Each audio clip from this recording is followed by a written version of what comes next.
Yay. Hello, hello, hello, everyone. Getting in, getting started. Let's look to see how things are coming up.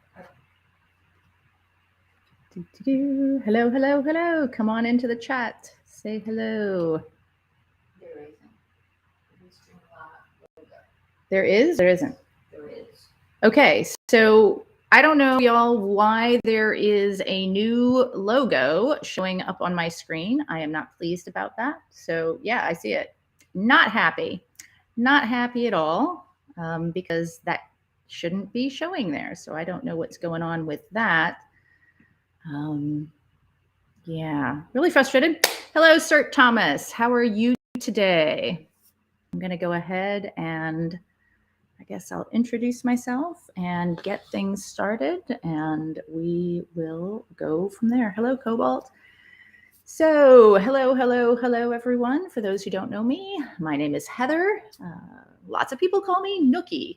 In addition to living an amazing life full of love and passion and acceptance, I write books and I teach classes and I run workshops and I do lives like this about love, sex, romance, and of course, kink for people of all genders, relationship statuses, orientations, and more.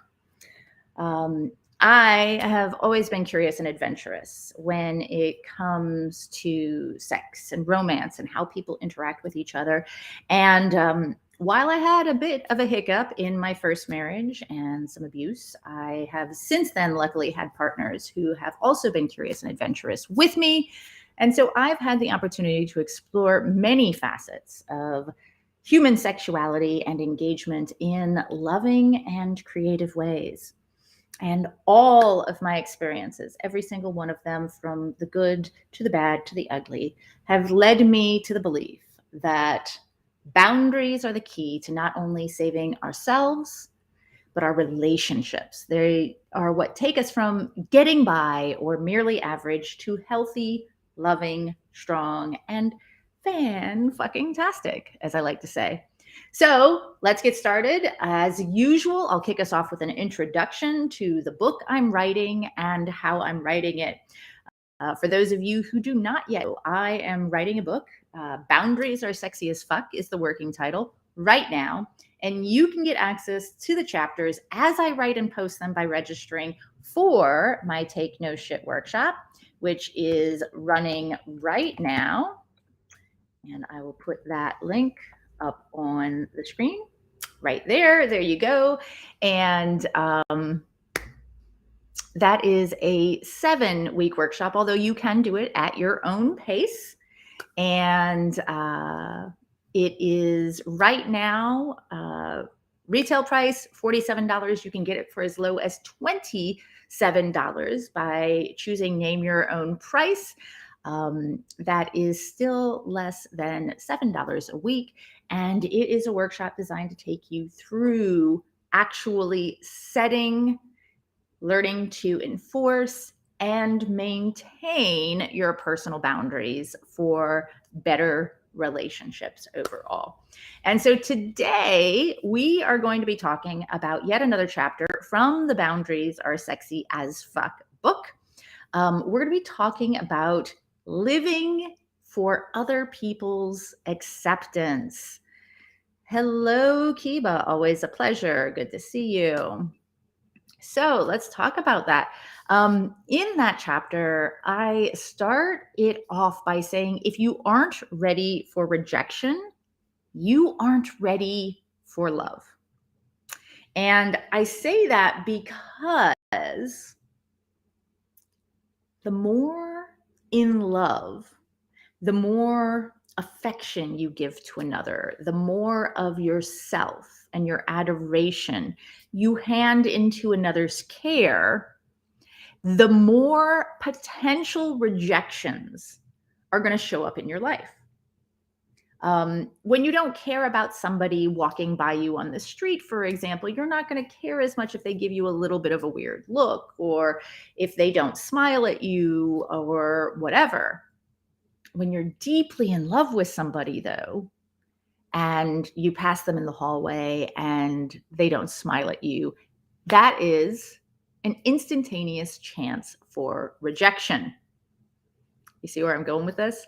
And a lot of what we do in relationships to completely flub them up is done to avoid rejection.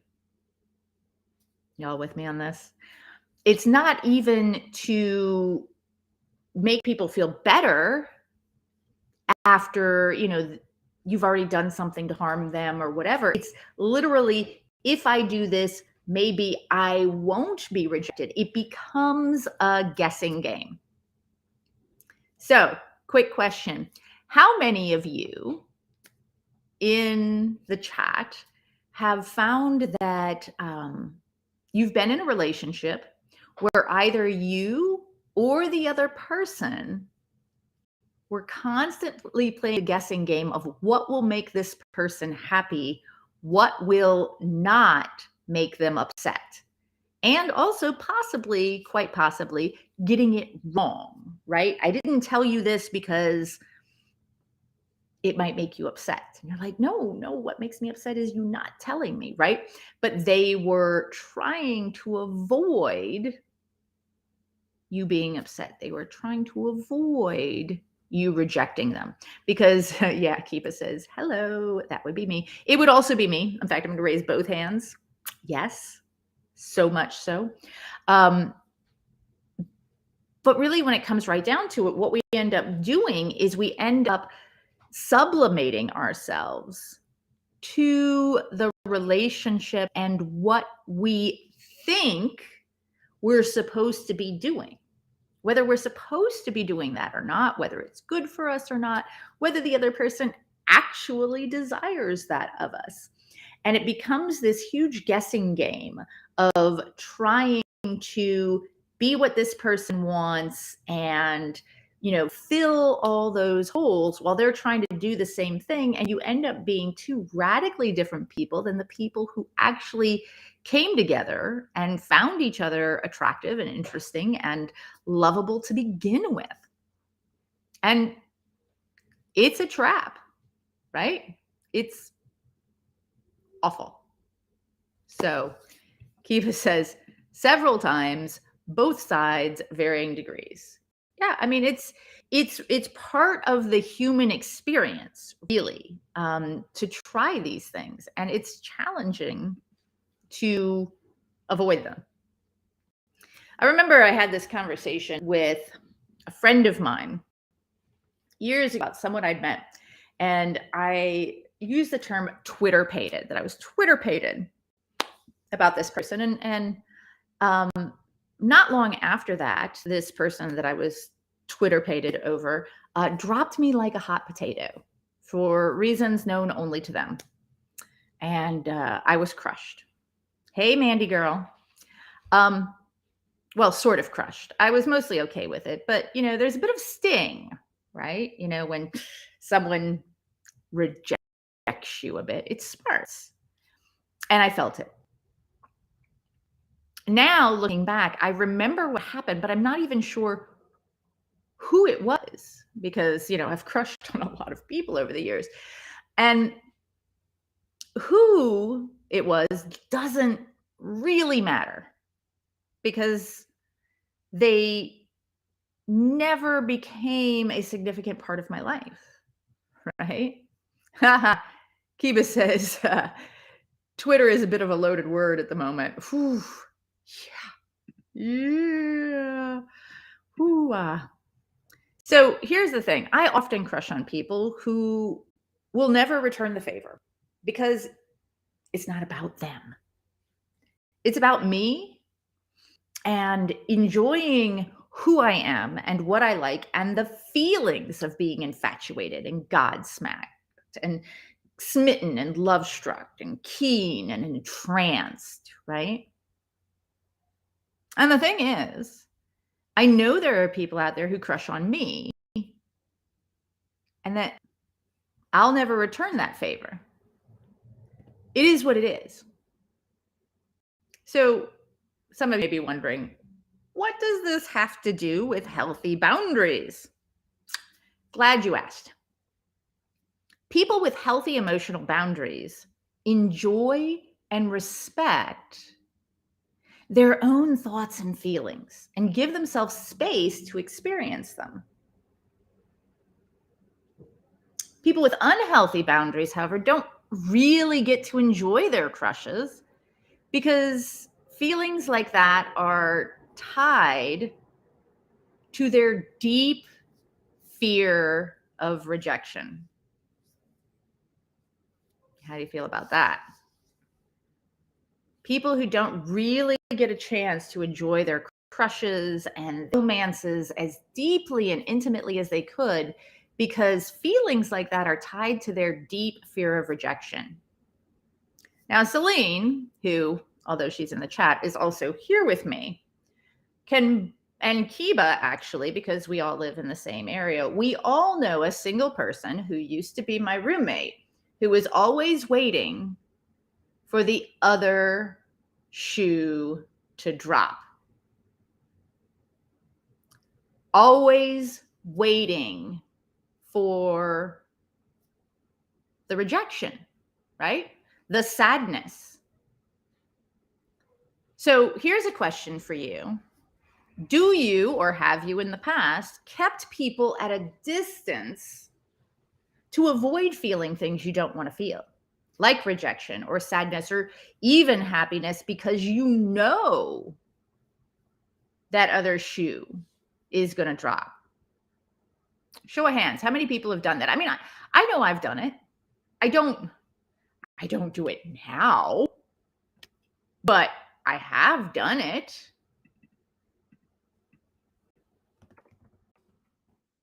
I mean, it's something that humans do, right? Especially when we're coming out of a rough relationship or experience or whatever.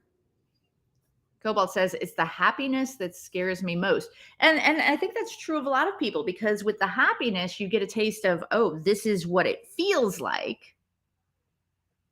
And if I lose this, it's going to be worse than if I didn't have it. Right?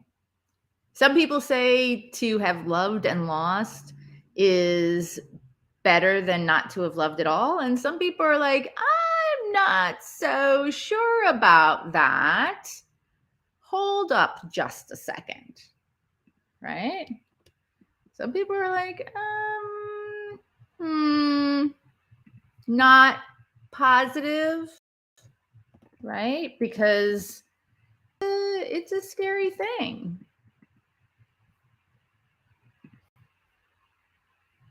Fear of rejection, Mandy says, but it's improved, which is a good thing. Celine, wait, there we go. Oh, yes, I don't now, thank goodness. Yeah. Cobalt says, I fear intimacy more than rejection, which is why I pick people who can't love me. Rejection, in that case, feels familiar. Cobalt says, no offense, Nookie, but you're wrong on that for me. Good feelings incite fear because I fear being absorbed and losing myself, or force rejection rather than accept intimacy. Hey, fair.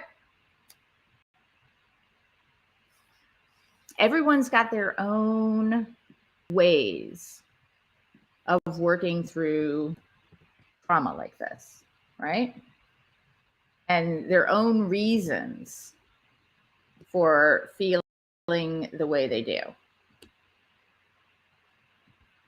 And yours can be exactly like mine, or exactly like Cobalt's, or not exactly like anybody's. Right? So here's the thing. I'm going to put a little thing up here on the screen here. A lot of people will push away other people, happiness, intimacy, because they are absolutely positive that the fucking is coming around, right?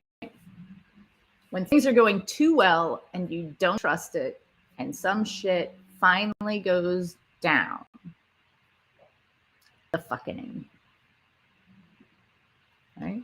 Which is so apt. Cosmopolite says, I struggle with rejection. Yeah. It's a challenging thing for humans. 100%. So maybe you think, I can't go through that again, right? I'm sure you'll notice that some people, especially online, put a lot of time and effort into being mean and nasty to other people for seemingly no reason. They've already decided it's better to go on the offensive and keep people away than risk hope and rejection and hurt. And maybe you've done a bit of this, or maybe you've done the opposite. And I know people like this too, who get too close too quickly, who attach themselves to others fast, right? And they go with the flow, just like all in immediately. So it's like they don't have to put those boundaries in place. They don't have to state their feelings and needs. They don't have to pace things. So they don't feel rejected by others for being themselves, right? Staying quiet with opinions when their opinions run counter to what others say. Or speaking up, maybe even loudly, when agreeing with people whose approval you crave, right?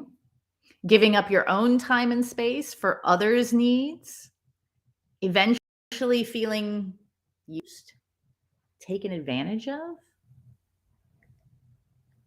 Even when you made those choices for yourself, all to avoid rejection. Celine says, and being confident saying no made me way better at hearing no. There you go.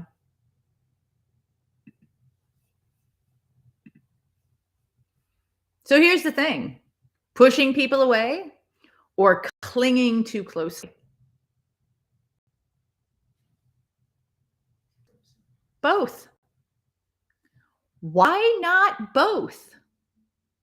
Because most people who have good or who have trauma and a fear of rejection will actually be a combination of both clingy and desperate to get away when things get too real. Lovey-dovey and over the top, but even one small hiccup and they are away, trying to outrun their insecurities and reduce the harm of the blast they know is coming.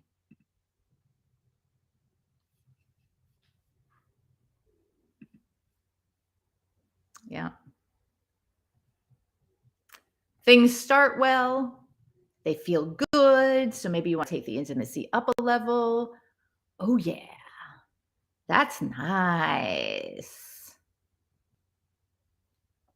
But wait, what's that?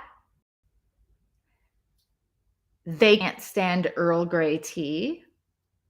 Was that a hint of judgment in their voice? Was that disgust in their face? Was that for you, even though they just said it was about the tea and laughed it off? Could they really like someone who drinks something that they can't stand? And that reminds you of that look the other day when you mentioned wiffle ball. Like maybe you should cool things off a little bit. They really like you as much as you hope and not as little as you fear, right? So you act a bit blasé. What's wrong? Nothing. So maybe they try a little harder and you feel a little better for a while. But eventually, they aren't trying as hard because trying hard as a level of attention is impossible to maintain without positive reinforcement. Life gets in the way, it happens. Or maybe they're feeling some sort of way about like things getting one-sided and think you don't really like them now. Because newsflash, you're not the only one with fears of rejection, right? So now it feels like they're pulling away. Is this a familiar pattern to anyone? Cobalt says, is it ever legitimate to pull back when feeling uncertain of one's feelings? Well, that is a really good question. Legitimate? I mean, yes, because feelings are legitimate. However, I personally, when I'm feeling uncertain, that's when I absolutely don't pull back because I'm uncertain. I don't know what's going on. And pulling back may be exactly the wrong thing at that moment. I might say, I'm not feeling super snuggly right now, but I still love you. Or I can't put this into words, but I still adore you. Right? Or I'm really, really fucking angry at you. But I still want you around. And we'll figure this out. That's me. Because there's always time to change that later. But if you pull back, if I pull back, let me put it this way. If I pull back in the middle of not knowing what I'm thinking and feeling, I could be doing harm that is completely unnecessary, right? Cobalt says, but you're good at knowing what's you or not you. I'm better at it. I'm not always perfect at it, though. I mean, I still have issues. And, these surgeries I'm going to go through here in December, I'm going to have to deal with like hormone replacement. I'm pretty sure there's going to be a lot that I'm going to be like, is this me? Is this not me? I don't know. Right? It feels like me. Is it? I think to me, it's not always, it doesn't always matter what is me or not me. It matters more if I do something based on this right now, when I'm not sure how I'm feeling, am I going to be okay with it in the future? It's always, always, always easier to pull back and harm someone or a relationship than it is to build intimacy and reassure people. So I would say that for me, I'm always going to try to err on the side of building intimacy and reassuring people. That's me. So Mandy Girl says, I took those uncertain feelings to my therapist, but made the mistake of not being open enough with my ex. I mean, we're going to make mistakes for sure. Always. We're humans. That's a part of being human.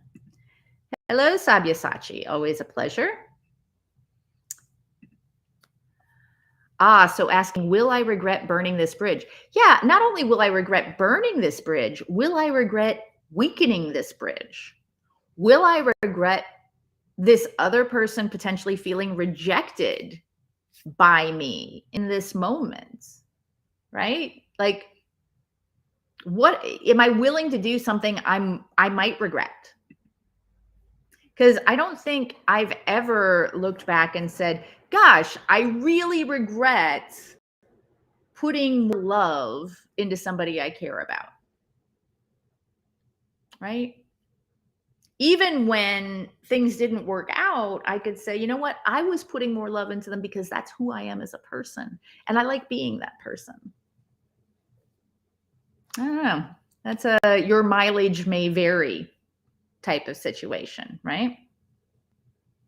So here's the thing. You're at the situation where you've pulled back a little bit and they've put in a little bit more effort, but now that effort's trailing off and you're starting to feel rejected again. So you decided to talk about it and you talk about it.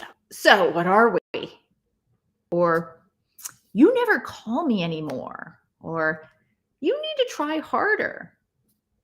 Or why don't you like me as much as you used to?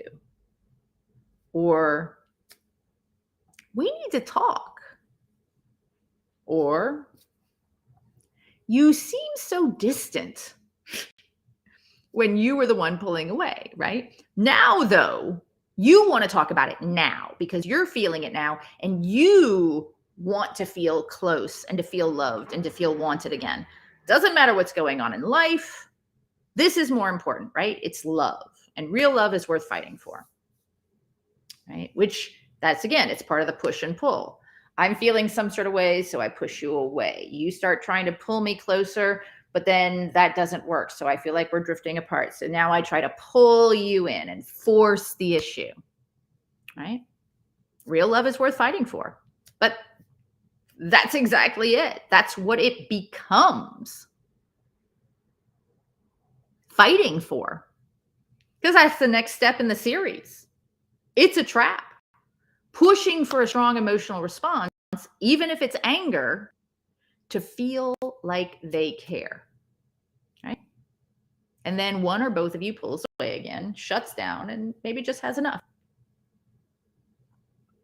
Wallowing in the distance that you knew was coming, the fighting, and the feelings of despair, knowing that this was going to happen.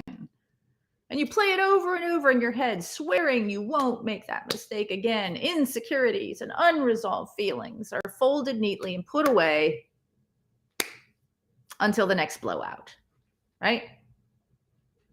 And the next blowout is all about the kitchen sink.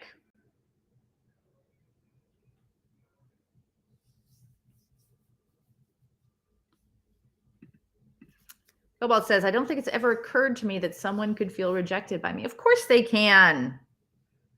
Humans can feel rejected by a freaking robot dog. We can be rejected by anything, right? We can be rejected like somebody else's cat who doesn't like people. We're like, ooh, maybe the cat will like me, right? And the cat doesn't like you. You're like, oh my God, I'm rejected. Oh yeah, we humans can be rejected by anybody and anything, especially people that are important to us, right? Cobalt says, if I think it might hurt, I'd rather get it over with. Yeah, until you don't want to get over with, right? I mean, maybe you end it, but maybe you don't.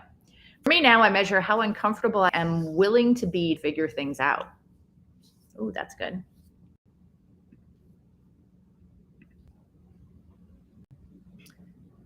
So you wallow, you feel the distance. And if you decide together, apologies are made, right? It's good to be in love, to be happy together, to enjoy companionship. It feels so easy. So then you start thinking that maybe you want to take the intimacy up a level. And it begins again, right? This is a pattern. Perhaps you're always the clinger and your partner is always the one running away, or vice versa. It's entirely possible, even probable, that you both play both roles in that little drama. Fear of rejection powers it and feeds the kraken, right?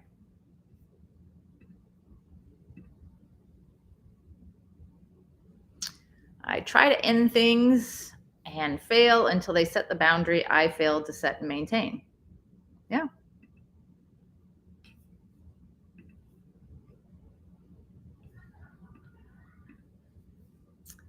I suspect that I've been rejected more frequently than the average person because I prioritize authenticity. I don't know about that. I would suspect that you've been rejected more authentically because you prioritize authenticity. But I would not suspect that you've been rejected more frequently because you prioritize authenticity. Now, let me explain what I mean by that. I was on Facebook this morning on a ethical non-monogamy group. And somebody puts on their profile that they are ethically non-monogamous and they only date ethically non-monogamous people. And so they start dating this person. And about 3 or 4 weeks in, this person says, oh, this isn't going to work. This isn't working for me. I don't like this non-monogamy thing, right? And they end it. And so, the person that has it ended with, comes onto Facebook and it's like, but I put it in my profile. Like, how could they read this in my profile and still reject me for exactly this thing? Here's the thing.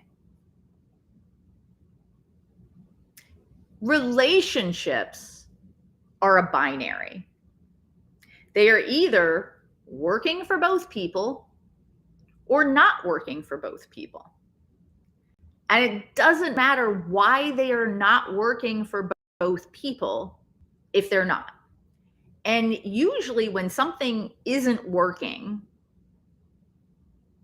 we don't actually know why it's not working. I mean, we can say, oh, I don't like the way he smacks his gum. It drives me crazy, whatever. Way back 10, 15 years ago, I was working on this concept. In fact, it was a concept based on play on my name, Nookie Notes. And it was the idea that in a relationship where sex is important, sex is 20% of the relationship when it's going well, and 80% of the relationship when it's not going well. And there were studies that showed that when people were not connecting intimately and sexually, when they felt disconnected there, things like him leaving the toilet seat up became huge rows, like threatened relationships. Little things, putting the toilet paper roll on the wrong way, right? Chewing with their mouth open. Things that you knew they did because they've been doing it like the entire time you've been together, but now it freaking annoys you, right? So I'm breaking up with you because you're inconsiderate and you don't put the toilet seat down and I fall into it in the middle of the night, and that's not cool. So I'm breaking up with you. When really, I'm breaking up with you because all of these other things that I'm not even fully acknowledging are the problem. So I'd suggest you probably get rejected at about the same level as other people. However, if you prioritize authenticity, you're more likely to get rejected for your authenticity than for a bunch of bullshit. Because you do put it out there and you say, this is who I am, rather than, trying to make it work by like sort of fibbing with who you are. And then it still doesn't work because the two of you shouldn't be together, but you don't really know why, because you weren't being yourself. I mean, really, when it comes around to it, all of us are rejected on a regular basis by people all the time. It's just the nature of life and humanity. So earlier I posted that quote, if you live for people's acceptance, you'll die from their rejection, by LeCrae. So first thing, let's not die. There's a much better alternative, right? sometimes you're just not a fit. And that's not only okay, it's ideal. It's something to look for. You want to know where you are not a perfect fit for another person. You want to know what is outside that sweet spot, right? Because only by knowing where the two of you don't perfectly fit together can you make good relationship decisions. This is one of the reasons I've spent years encouraging people to attempt to get rejected more often. And I can see Cosmopolite going, say what? I know it sounds counterintuitive, but stick with me here. One of the reasons we are so afraid of rejection is because we're bad at it. We don't practice being good at getting rejected. So every freaking time it hurts like the dickens. You know, one of the things they do in martial arts, they don't just learn to punch, they don't just learn to kick and swing swords or whatever. They learn to fall. So they get better at falling. They learn to take a punch, so they get better at taking a punch. So it hurts less. So they move it into their flow, right? Because when you chance rejection regularly and you experience rejections large and small every day instead of running and hiding, you get better at it. And you get good at recognizing what matters and what doesn't. Cosmopolite says, for a really long time, I felt like there was something wrong with me if I was being myself and getting rejected. Yeah, I mean, I get rejected all the time for being myself. And I've got an amazing life and amazing humans around me. But you know what? No matter how fuckballs awesome I am, there's so many people out there who are never going to get it. They're never going to understand. And that's okay. I mean, they're a little crazy, right? I mean, who doesn't want them? But I don't want everyone in the world to want all of this. I want the right people to want all of this. And the people who are the right people are going to be the ones who want me in their lives as much as I want them in my life. Now I realize I just have to find a better fit. There you go. I was called a psychopath because I said I didn't care what a group of transphobes, but why should I value people who've always rejected my real self? There you go. Why should you value the opinions of people who have already told you they don't value you? Right? That's one of the things. This is going to be a little off topic, but one of the things that I realized as I started building better boundaries is that I might really find somebody fascinating and interesting and so on and so forth. But when I realize that they don't return that same level of interest, my interest goes down. Why? Why would I be super interested in somebody who has zero interest in me? Like, seriously, it's the opposite of, I would never be a member of a club who would have me as a member, right? But for me, it's the opposite. I'd never want to be a member of a club that doesn't want me as a member because I'm fucking awesome. And if they don't want me as a member, then that's not going to be a good fit club for me, right? Or person. Celine says, other people's opinion belongs to them, not me. She likes to say, it's none of my business what people think. Right? It's true. So when you get better at rejection, when you get more rejection in your life, you get better at recognizing what matters and what doesn't. And being you matters. And that rejection probably doesn't. So, quick segue for me in my personal story. The first huge, crazy, terrifying step I took with my partner was risking rejection. Like, I really, really, really like him. He jokes that he put a spell on me the night we met. And I sometimes believe him that I had it so bad when we met. And I spent a few days or weeks or whatever telling myself, if it's worth doing, it's worth totally and completely fardling it up. I also told myself, I don't want this relationship if it's not the best relationship I could ever imagine.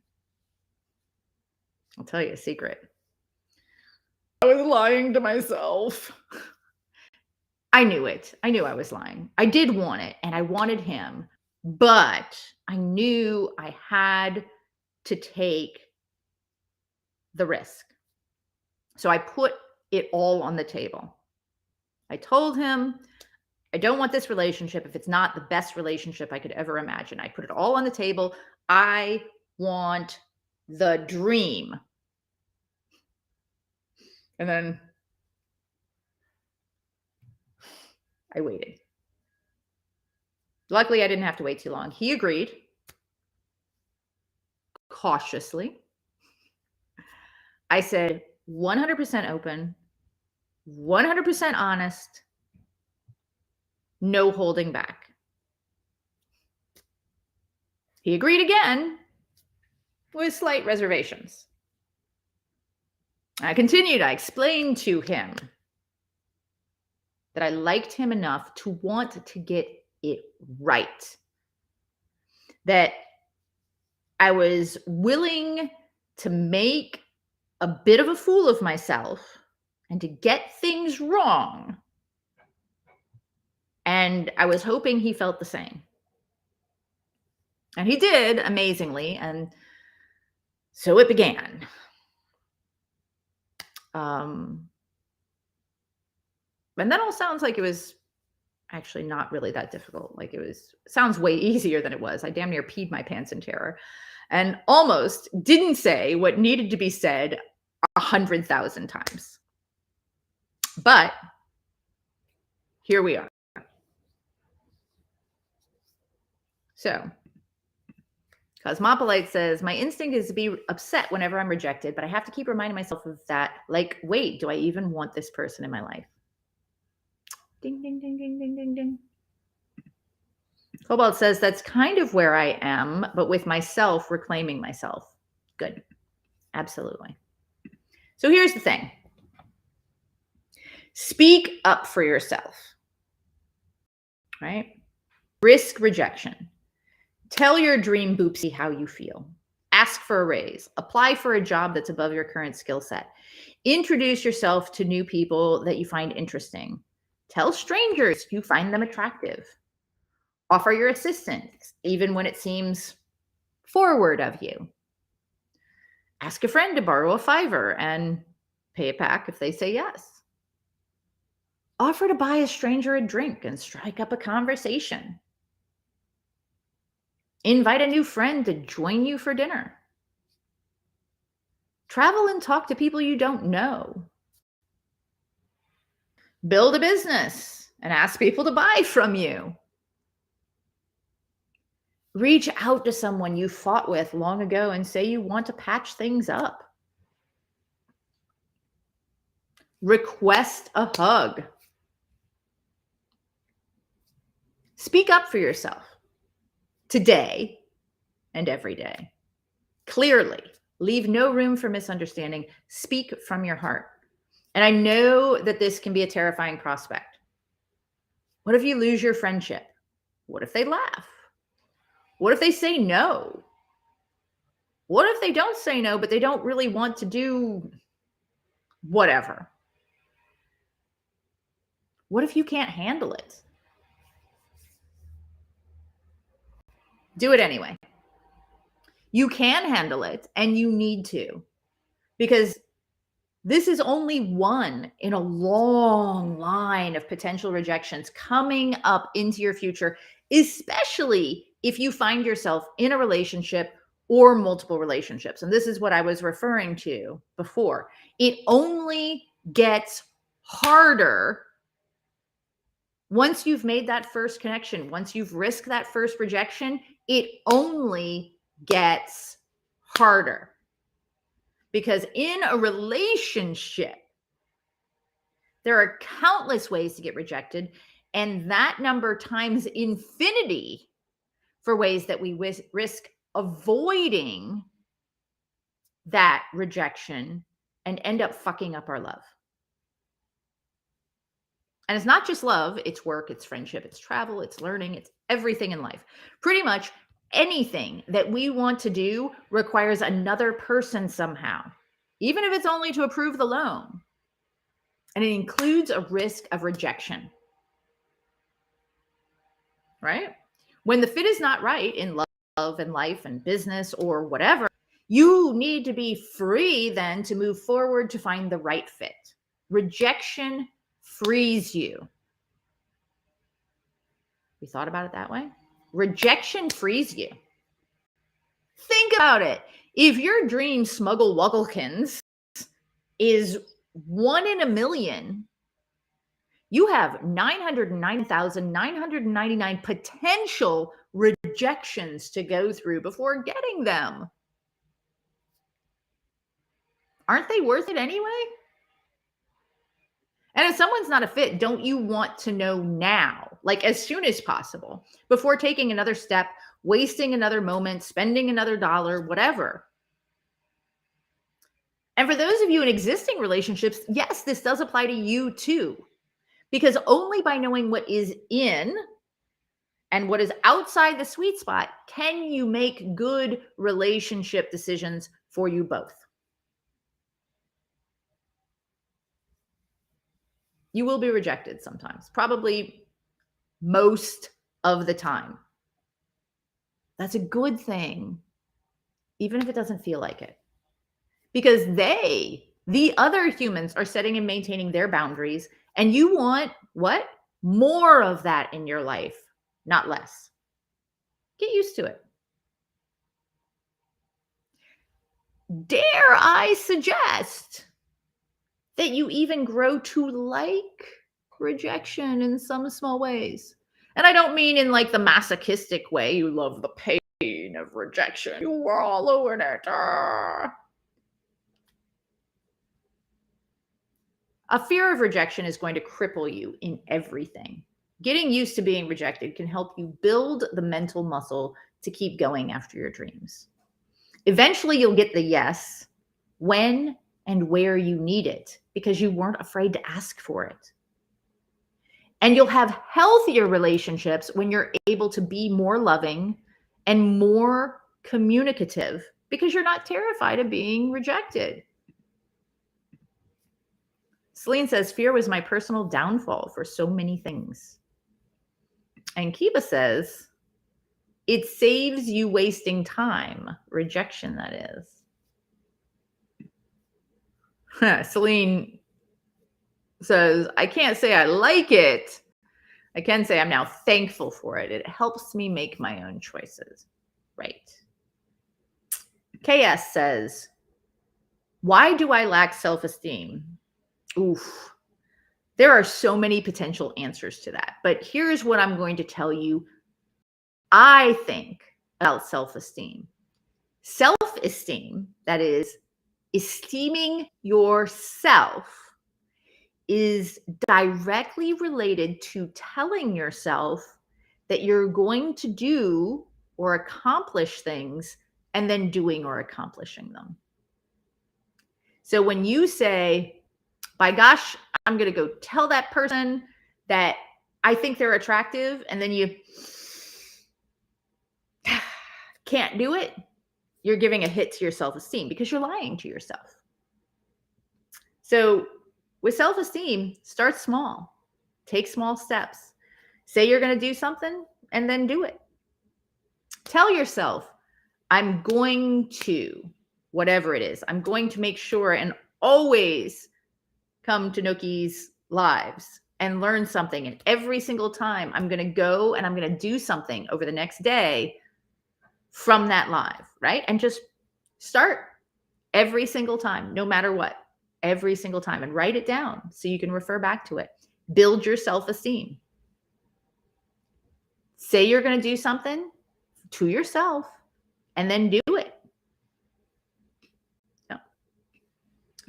Cosmopolite says, I do get the sense that quite a few people stay in relationships with people they're not a good fit with because they're afraid of being alone, being rejected, etc. Oh, fuck yeah. And honestly, so many people I've talked to have said, I thought it was the best I was going to get. Right?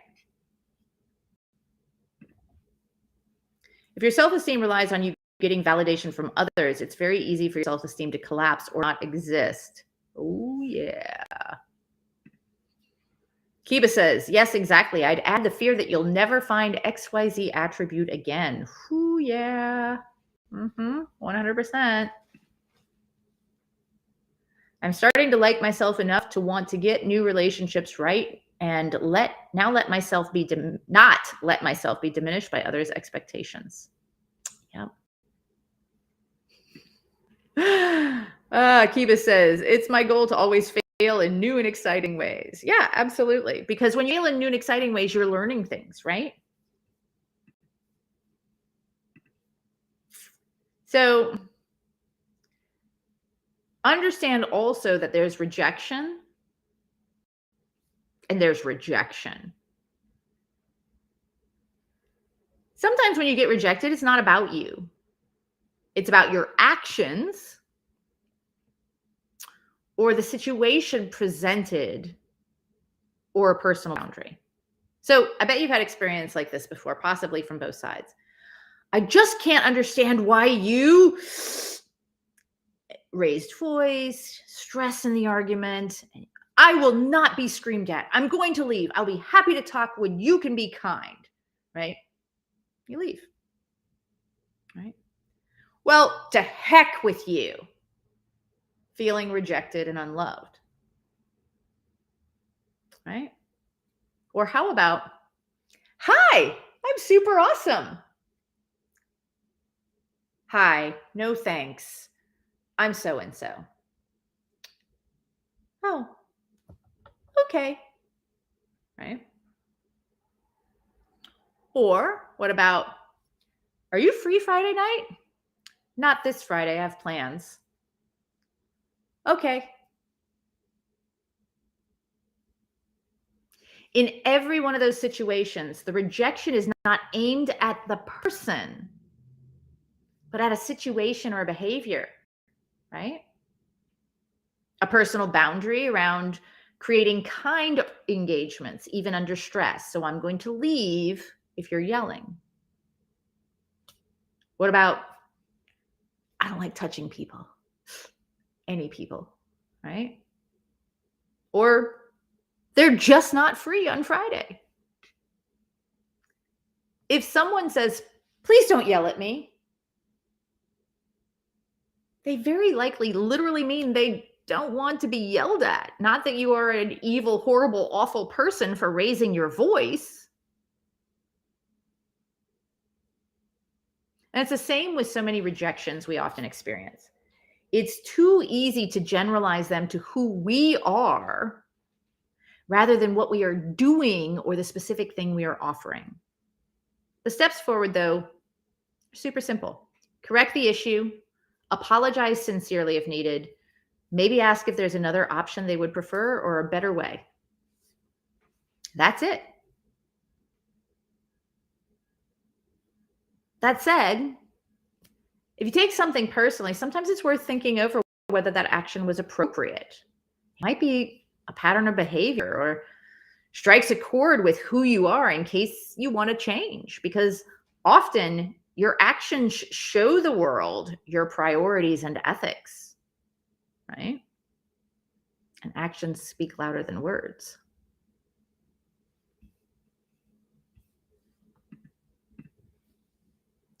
Realizing that other people are all as preoccupied with their own selves as much as I am, yep, changed my life in profound ways. Heck yeah. Okay.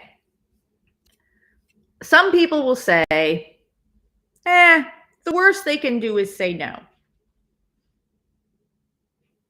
Sadly, that's untrue. And I'm guessing you know that, being somebody who's working on your own boundaries and learning how to say no more firmly and more often. In my view, no is one of the best things someone can do. Not quite right up there with yes in many situations, especially a happy, enthusiastic yes, but far, far better than many other responses. What's worse than a no? A yes with no follow through or stringing you along, right? Passive aggressive yeses, anyone? A yes with little to no enthusiasm. A maybe because they don't want to say no. How about a yes because they're frightened of the consequences? Or we'll see. And then they ghost or avoid you because they won't really see, right? And so on. You know these things probably intimately. You've done them. I've done them. We've all done them. Because when we lack good boundaries, we don't say no. We don't take the chance of rejecting others or their actions or their suggestions because we fear what? Being rejected in return. A no is solid. A no is good. It means you're communicating. It means that they can speak their mind and they're able to assert their boundaries with you. And if you're asking a question, you hope for a yes, you obviously don't want to know. But when you think about it, a no is far, far better than many of the other options, right? And in another live and in the book, we explore how to turn it around to say no, and also how to turn people down in the most compassionate ways possible while still maintaining your boundaries, right? So that you are giving to them the compassion of knowing that rejection sucks, right? Hello, Alfonso. Not now, but maybe. Not available this Friday, but might go out next Friday. And that is part of turning people down compassionately, right? If you are saying, I am turning you down because of this, then maybe it's nice to say, but I could offer this, right? You don't have to. A no is a complete sentence. Let me make that perfectly clear. But if you're being empathetic and you're being compassionate, sometimes you might want to just add a little more. I don't feel like hugging you right now because you're yelling at me and I'm still kind of tense and upset. But if we sit here and talk for a while and calm down, I might be able to take a hug in about 10 or 15 minutes. Does that sound okay?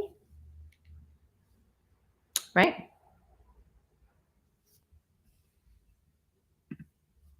KS says, maybe it's desperation. Oh, it's often desperation. I mean, why do we trample our own boundaries for people?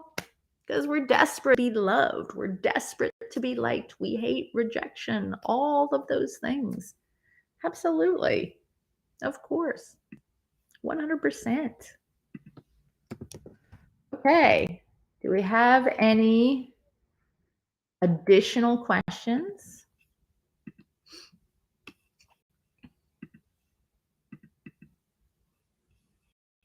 as I'm watching to see if you have any questions, and I'm going to say thank you so much for joining me today.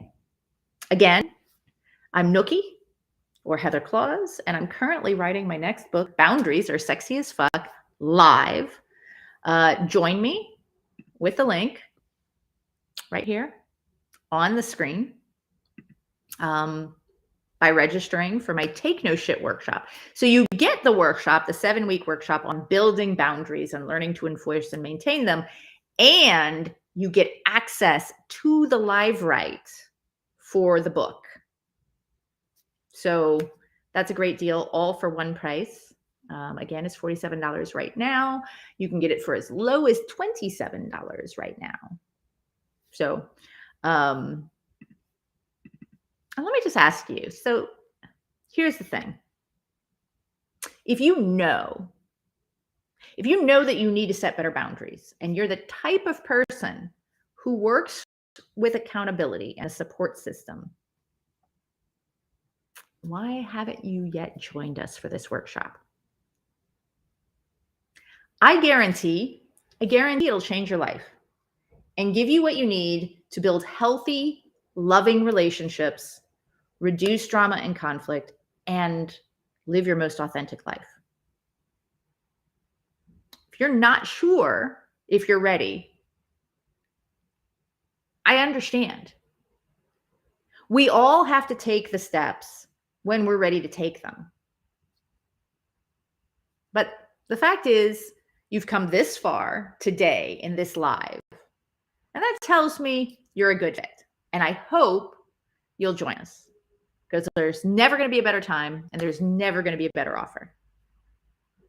And again, thanks to all of you, not just for joining me so that I don't have to sit here on camera talking to myself, but for engaging, for sharing your experiences, for asking the questions, and for talking about who you are as people and the journeys that you're going through.